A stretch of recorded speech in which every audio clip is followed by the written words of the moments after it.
శ్రీకాకుళం జిల్లా నందిగాం మండలంలోని కందివలస గ్రామంలో విశిష్టత కలిగిన ఆధ్యాత్మిక క్షేత్రముగా వెలిసిన శ్రీ శ్రీ శ్రీ షిరిడి సాయి సేవాశ్రమం.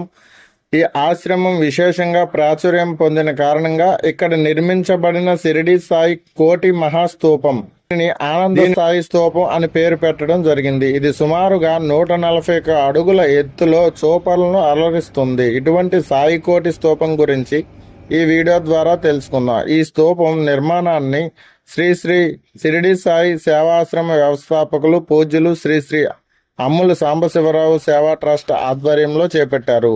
ఈ సాయి స్తూపం షిరిడి సాయిబాబాకు అంకితం చేయబడిన సాయికోటి రాసిన పుస్తకాల రక్షణకు ప్రత్యేకంగా నిర్మించబడింది. భక్తులు వారి భక్తి నివేదంగా ఓం శ్రీ సాయినాథాయ నమః అనే ఒక నామాన్ని 1,000 సార్లు రాసి అందజేస్తారు. ప్రతి గురు పౌర్ణమి సందర్భంగా ఈ 1,000 సార్లు రాసిన పుస్తకాలను సేకరించి స్తూపం మధ్య భాగంలో భద్రపరుస్తారు.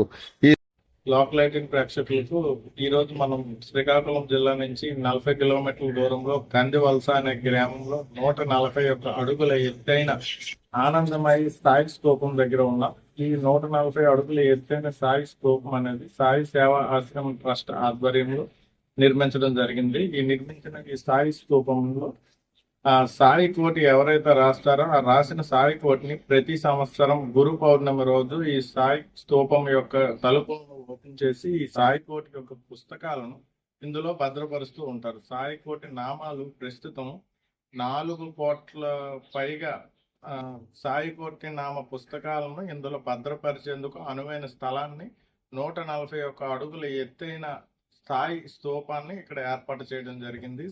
ఈ చుట్టుపక్కల ఉండే సాయి భక్తులు మరియు శ్రీకాకుళం, విజయనగరం, విశాఖపట్నం చెందిన సాయి భక్తులు రాసిన సాయి కోటి నామస్మరణ పుస్తకాలను ప్రతి గురు పౌర్ణమి రోజు ఇక్కడికి వచ్చి సమర్పిస్తారు. ఈ సమర్పించిన పుస్తకాలను ఈ ఆనందమయి సాయి స్తూపంలో భద్రపరచడం జరుగుతుంది. ఇది విజయనగరం జిల్లా కందివలస గ్రామంలో ఉంది. ఇంతకు ముందు ఉమ్మడి శ్రీకాకుళం జిల్లాలో భాగంగా ఉండేది. ఇప్పుడు విజయనగరం జిల్లా కందివలస గ్రామంలో ఆనందమయి సాయి స్తూపం అనేది ఇక్కడ ఉంది. సాయి సేవ ఆశ్రమం వాళ్ళు దీన్ని ఏర్పాటు చేయడం జరిగింది. దీనికి పెద్ద ఎత్తున భక్తులు కూడా గురు పౌర్ణమి రోజు రావడం జరుగుతూ ఉంటుంది.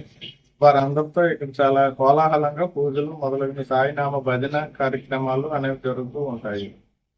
ఈ స్తూపం నిర్మాణం సుమారుగా 3 అంతస్తుల్లో ఉంది. భూగర్భ అంతస్తు కింది భక్తులు ప్రార్థన చేసేందుకు, ధ్యానం చేయడానికి మరియు భజన కార్యక్రమాల కోసం వినియోగించబడుతుంది. మౌనంగా, శాంతంగా దేవుణ్ణి స్మరించేందుకు అనువుగా రూపొందించబడింది. మధ్య అంతస్తు ఇందులో భక్తులచే రాయబడిన సాయికోటి పుస్తకాలను భద్రపరిచేలా ఏర్పాటు చేశారు. ఇది శాశ్వత నిక్షేపాల కేంద్రంగా ఉంటుంది. పైభాగంలో 3 సాయిబాబా విగ్రహాలను చెక్కారు. షిరిడి సాయిబాబా విగ్రహాలు ఎంతో శ్రద్ధతో కళాత్మకంగా రూపొందించబడ్డాయి. ఇవి భక్తులకు దైవ దర్శనానికి ఆనందాన్ని కలిగిస్తున్నాయి. ప్రతి గురువారం ఈ స్థలంలో ప్రత్యేక పూజలు, హారతులు నిర్వహించబడతాయి. ఈ స్తూపం ప్రాంగణంలో అన్నదానశాల, ధ్యాన మందిరం, సేవా కేంద్రం, సత్సంగ భవనం వంటి అనేక నిర్మాణాలు భక్తుల సేవలో ఉన్నాయి. శ్రీకాకుళం నుంచి సుమారు 45 కిలోమీటర్ల దూరంలో ఈ స్థలం ఉండటం వల్ల జిల్లా నలుమూల నుండే కాక వేరే జిల్లాల నుండి కూడా భక్తులు తరలి వస్తున్నారు.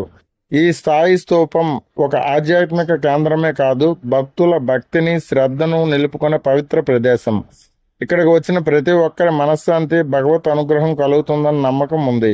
షిరిడి సాయి సేవాశ్రమం ద్వారా గ్రామీణ ప్రాంతాల్లో ఆధ్యాత్మికతను పెంపొందిస్తూ భక్తుల యొక్క నమ్మకానికి నిలయంగా నిలుస్తుంది.